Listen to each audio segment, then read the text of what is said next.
Penasihat khusus Presiden Bidang Ketenagakerjaan, Said Iqbal, akan menemui manajemen Tokopedia dan perwakilan pekerja menyusul isu PHK massal. Pertemuan ini bertujuan mencari fakta di lapangan sebelum pemerintah mengambil langkah lanjutan. Said menegaskan, jika ditemukan pelanggaran aturan ketenagakerjaan, pemerintah akan bertindak sesuai hukum. Namun, bila PHK dipicu kondisi bisnis perusahaan, penyelesaiannya akan diupayakan melalui dialog antara pemerintah, perusahaan, dan pekerja.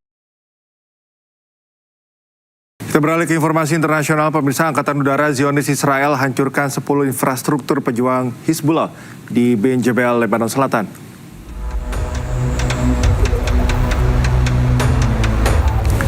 Serangan-serangan tersebut dilakukan sebagai respon terhadap serangan yang dilakukan Hizbullah ke pasukan Zionis Israel. Sebuah truk milik Hizbullah teridentifikasi oleh Israel sedang memindahkan senjata dan dihancurkan untuk menghilangkan ancaman ke Zionis Israel. Akibat serangan ini, ledakan sekunder terdeteksi yang menunjukkan adanya senjata di dalam truk.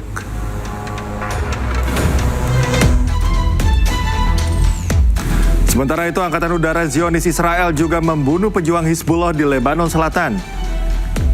Dalam pantauan udara, pejuang Hizbullah terlihat pada malam hari keluar dari lorong bawah tanah di pegunungan Ali Tahir. Pejuang Hizbullah merupakan ancaman nyata untuk pasukan Zionis Israel.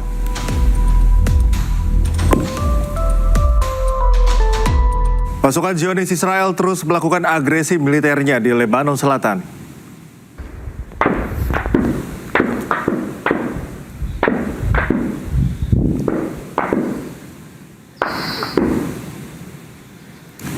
Meski resmi berlakukan gencatan senjata antara Israel dan Lebanon, Zionis Israel terus melakukan serangan ke Lebanon Selatan. Terdengar rentetan tembakan senjata api dilepaskan ke permukiman warga oleh pasukan Zionis Israel. Israel terus melakukan pelanggaran kesepakatan gencatan senjata yang diresmikan di Amerika Serikat.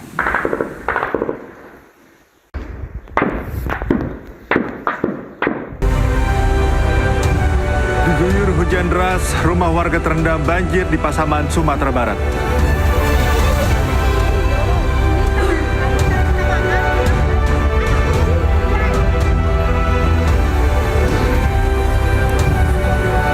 Diduga pengemudi salah menginjak pedal gas, sebuah sedan menabrak 5 kendaraan di Bogor, Jawa Barat.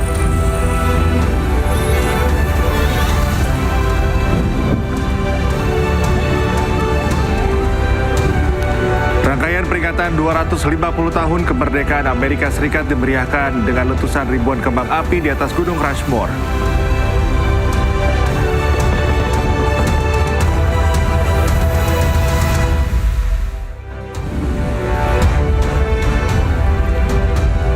Selamat pagi pemirsa, Ainus Pagi kembali hadir melengkapi informasi Anda pagi hari ini. Selain 3 berita utama tadi, sejumlah informasi menarik lainnya juga telah kami siapkan untuk Anda.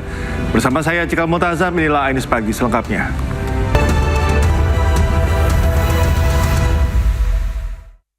Hujan dengan intensitas tinggi di wilayah hulu menyebabkan Sungai Batang Katanahan meluap di Kampung Lubuk Panjang, Pasaman, Sumatera Barat. Akibatnya sejumlah permukiman warga tergenang banjir.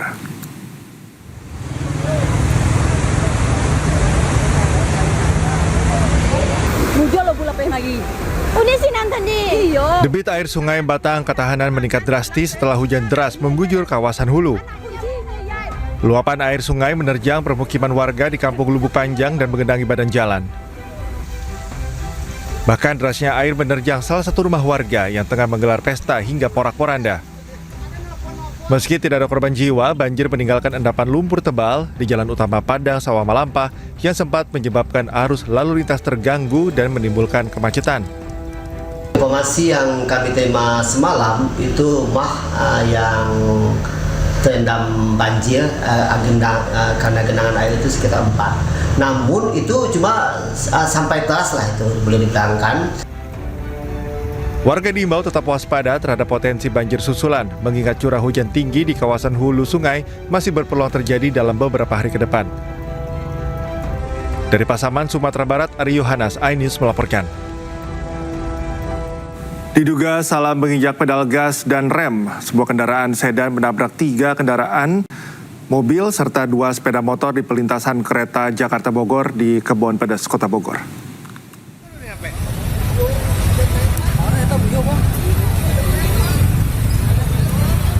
Inilah kondisi sesaat terjadinya kecelakaan tabrakan beruntun yang melibatkan 6 kendaraan saat antre melintasi perlintasan rel kereta di Kebon Pedas, Kota Bogor.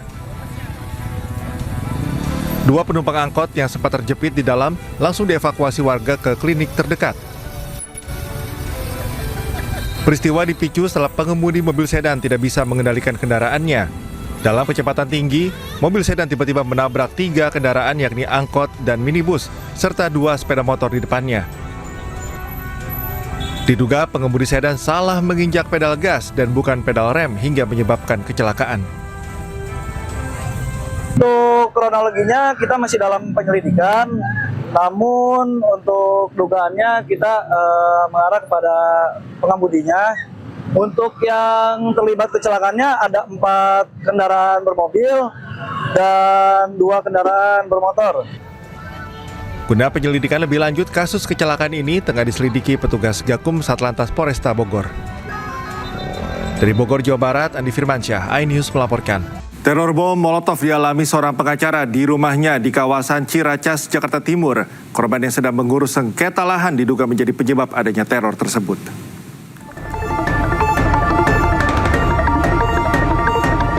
Rekaman CCTV memperlihatkan pengendara motor yang terdiri dari 2 orang melempar benda menyerupai bom molotov ke depan gerbang sebuah rumah. Kejadian ini sontak membuat 2 warga yang sedang duduk di dekat rumah kaget dan langsung mendekati api. Dari CCTV merekam para pelaku saling membagi tugas. 1 pelaku beratribut ojol membawa motor, sedangkan 1 pelaku lainnya melakukan pelemparan. 3:30 pagi, yaitu terjadi pelemparan bom molotov kemudian mengenai pintu ini. Di pintu nggak masuk ke dalam, yang kebakar itu di bagian luar. Sampai ke dalam itu karena minyaknya itu ke dalam, saya ikut dibakar ke dalam. Diketahui korban merupakan seorang pengacara yang tengah mengurus kasus sengketa lahan di Jakarta Barat. Mendapatkan laporan adanya teror bom molotov, Satreskrim Polres Metro Jakarta Timur melakukan olah tempat kejadian perkara. Ya, saat ini Polres Metro Jaktim, Satreskrim Polres Metro Jaktim telah menerima laporan tersebut dan saat ini masih terus dilakukan penyelidikan terkait motif ataupun maksud dari kasus tersebut, ya, pelemparan tersebut. Penyelidikan kasus teror bom molotov masih didalami polisi. Petugas juga masih terus menyelidiki identitas para pelaku yang terekam CCTV. Dari Jakarta, Rizky Falufi, iNews melapor. Kembali di iNews Pagi, pemirsa, terungkap alasan gadis YT, korban penyekapan Taufik Hidayat, pasrah tubuhnya ditato wajah pelaku. Polisi menyebut tindakan itu diminta pelaku sebagai dalih pembuktian rasa cinta akibat cemburu buta.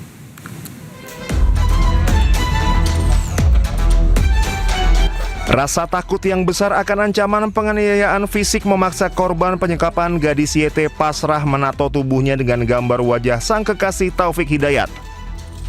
Polisi menyebut tindakan itu diminta pelaku sebagai dalih pembuktian rasa cinta akibat cemburu buta. Direktur PPA dan PPO Polda Jabar Kombes Pol Rumi Untari mengatakan Taufik meminta korban menato tubuhnya dengan gambar wajah Taufik. Permintaan itu dilakukan saat korban masih dalam kondisi sehat. Tato, ya, kalau berdasarkan investigasi, tato itu sebenarnya pada saat mereka masih belum masih ada kondisi sehat, sehingga untuk meyakinkan pelaku kepada korban bahwa kamu cinta sama saya gitu kan, karena di indikasi cemburu ini pelaku, sebagai bukti dia cinta mah ya tato, sok bareng tato jadinya dilakukan. Dan tato itu